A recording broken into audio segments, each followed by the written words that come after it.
ಅಂದರೆ ಸಾವಿರ ಸಂಖ್ಯೆ ಕ್ರಿಶ್ಚಿಯನ್ರ ಸಂಖ್ಯೆ ಜಾಸ್ತಿ ಆದರೆ ಹಿಂದೂಗಳಿಗೆ ಆ ಗತಿ ಬರುತ್ತೆ ಅನ್ನೋದು ಐವನ್ ಡಿಸೋಜ್ ಅವರ ಮಾತಿನ ತಾತ್ಪರ್ಯ. ಇಂಥವ್ರನ್ನ ಕಾಂಗ್ರೆಸ್ಸು ಈ ಹಿಂದೂ ವಿರೋಧಿಗಳನ್ನು, ಈ ಮತಾಂತರದಲ್ಲಿ ನಂಬಿಕೆ ಇಟ್ಕೊಂಡಿರೋವಂಥವ್ರನ್ನು ಇವತ್ತು ಕೂಡ ಭಾರತ ಸ್ವತಂತ್ರವಾದ ನಂತರನೂ ಕೂಡ ತಮ್ಮ ನಿಷ್ಠೆಯನ್ನು ಪಾಕಿಸ್ತಾನಕ್ಕೆ ಇಟ್ಕೊಂಡಿರೋರನ್ನ ಕಾಂಗ್ರೆಸ್ ಸಾಕಿ ಸಲ್ಲಿಸ್ತಾ ಇದೆ ಅನ್ನೋದಕ್ಕೆ ಈ ಒಂದು ಹೇಳಿಕೆನೇ ದೊಡ್ಡ ಉದಾಹರಣೆ ಅಂತ ಹೇಳಲಿಕ್ಕೆ ಬಯಸ್ತೇನೆ.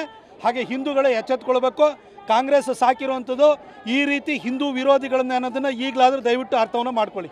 ಆಗಿನ ರಾಜ್ಯಪಾಲರಾಗಿದ್ದಂಥ, ಅದಕ್ಕೂ ಮೊದಲು ಕೇಂದ್ರದಲ್ಲಿ ಕಾಂಗ್ರೆಸ್ ಸರ್ಕಾರದಲ್ಲಿ ಕಾನೂನು ಖಾತೆ ಸಚಿವರಾಗಿದ್ದಂಥ ಹಂಸರಾಜ್ ಭಾರದ್ವಾಜ್ ಅವರು ಪ್ರತಿನಿತ್ಯನೂ ಕೂಡ ಒಬ್ಬ ರಾಜಕಾರಣಿ ಥರ, ಪುಡಾರಿ ಥರ ಮಾಧ್ಯಮಗಳಿಗೆ ಹೇಳಿಕೆಯನ್ನು ಕೊಡ್ತಾಯಿದ್ರು.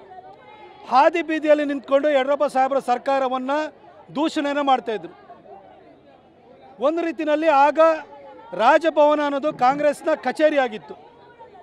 ಆದರೆ ಅದಕ್ಕೆ ತದ್ವಿರುದ್ಧ ಎಂಬಂತೆ ನಮ್ಮ ರಾಜ್ಯಪಾಲರಾಗಿರುವಂತಹ ತಾವರ್ಚಂದ್ ಗೆಹ್ಲೋಟ್ ಅವರು ಯಾವತ್ತೂ ಕೂಡ ರಾಜಭವನದ ಘನತೆಗೆ ವಿರುದ್ಧವಾಗಿ ನಡ್ಕೊಳ್ಳಿಲ್ಲ. ಸಿದ್ದರಾಮಯ್ಯ ಸಾಹೇಬರ ವಿರುದ್ಧ 14 ಸೈಟ್ಗಳನ್ನು ಅಕ್ರಮವಾಗಿ ಪಡ್ಕೊಂಡಿದ್ದಾರೆ.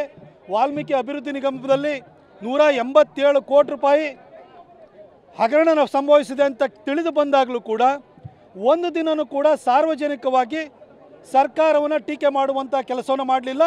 ರಾಜಭವನದ ಘನತೆಗೆ ತಕ್ಕ ಹಾಗೆ ನಡ್ಕೊಂಡ್ರು.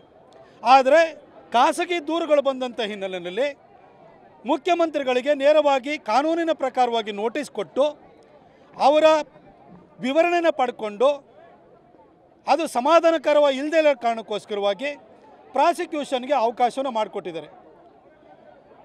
ನಮ್ಮ ರಾಜ್ಯಪಾಲರು ಒಂದು ದಲಿತ ಸಮುದಾಯಕ್ಕೆ ಸೇರಿದವರು. ಆದರೆ ಯಾವತ್ತೂ ಕೂಡ ಘನತೆ ಗೌರವಕ್ಕೆ ಧಕ್ಕೆ ಆಗೋ ರೀತಿಯಲ್ಲಿ ಯಾವತ್ತೂ ನಡ್ಕೊಂಡಿಲ್ಲ.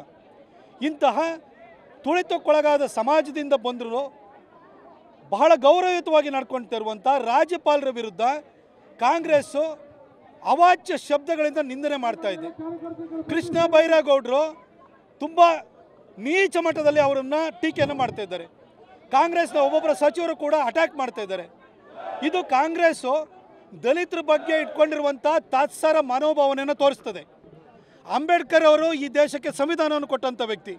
ಅವ್ರನ್ನ 2 ಸಾರಿ ಚುನಾವಣೆಯಲ್ಲಿ ಕ್ಯಾಂಡಿಡೇಟ್ ಹಾಕಿ ಸೋಲಿಸಿದ್ದು ಇದೇ ಕಾಂಗ್ರೆಸ್ಸು. ಅಂಬೇಡ್ಕರ್ ಅವರು ತೀರ್ಕೊಂಡಾಗ ಡೆಲ್ಲಿನಲ್ಲಿ ಅವರ ಶವ ಸಂಸ್ಕಾರ ಮಾಡಲಿಕ್ಕೆ ಬಿಡದಲೆ ಬಾಂಬೆಗೆ ಕಳಿಸಿದಂಥವರು ಇದೇ ಕಾಂಗ್ರೆಸ್ನವರು. ಅಂಬೇಡ್ಕರ್ ಅವರು ಮನನೊಂದು ರಿಸೈನ್ ಮಾಡೋ ರೀತಿಯಲ್ಲಿ ಮಾಡಿದಂಥವರು ನೆಹರು, ಇದೇ ನೆಹರುವಿನ ಕಾಂಗ್ರೆಸ್ ಮಾಡಿದ್ದು. ಇವತ್ತು ಕೂಡ ದಲಿತರ ಬಗ್ಗೆ ಕಾಂಗ್ರೆಸ್ಸು ತಾತ್ಸಾರ ತುಚ್ಛ ಭಾವನೆಯನ್ನು ಇಟ್ಕೊಂಡಿದೆ ಅನ್ನೋದಕ್ಕೆ ತಾವರ್ಚಂದ್ ಗೆಹ್ಲೋಟ್ ಅವರ ವಿರುದ್ಧ ಕರ್ನಾಟಕ ಕಾಂಗ್ರೆಸ್ ಮಾಡ್ತಿರುವಂಥ ದಾಳಿ ಸಾಕ್ಷಿಯಾಗಿದೆ. ನಾವು ಯಾವುದೇ ಕಾರಣಕ್ಕೂ ಕೂಡ ರಾಜ್ಯಪಾಲರಿಗೆ ಬಗ್ಗೆ ಈ ರೀತಿ ತುಚ್ಛವಾಗಿ ಮಾತನಾಡುವಂಥದ್ದನ್ನು ಸಹಿಸೋದಿಲ್ಲ. ನಾವು ಸ್ಟ್ರೀಟ್ ಫೈಟ್ ಬೇಕಾದರೂ ಮಾಡ್ತೀವಿ. ಆದರೆ ದಲಿತ ಸಮಾಜಕ್ಕೆ ಸೇರಿದಂತಹ ತಾವರ್ಚಂದ್ ಗೆಹ್ಲೋಟ್ ಅವ್ರ ಬಗ್ಗೆ ಈ ರೀತಿ ಹೀನ ಶಬ್ದಗಳಲ್ಲಿ ನಿಲ್ಲಿಸೋದನ್ನು ನಾವು ಟಾಲರೇಟ್ ಮಾಡೋದಿಲ್ಲ ಅನ್ನೋದನ್ನು ಈ ಒಂದು ಹೋರಾಟದ ಮುಖಾಂತರವಾಗಿ ನಾವು ಕಾಂಗ್ರೆಸ್ಗೆ ಸ್ಪಷ್ಟ ಸಂದೇಶವನ್ನು ರವಾನೆಯನ್ನು ಮಾಡ್ತಾಯಿದ್ದೀವಿ.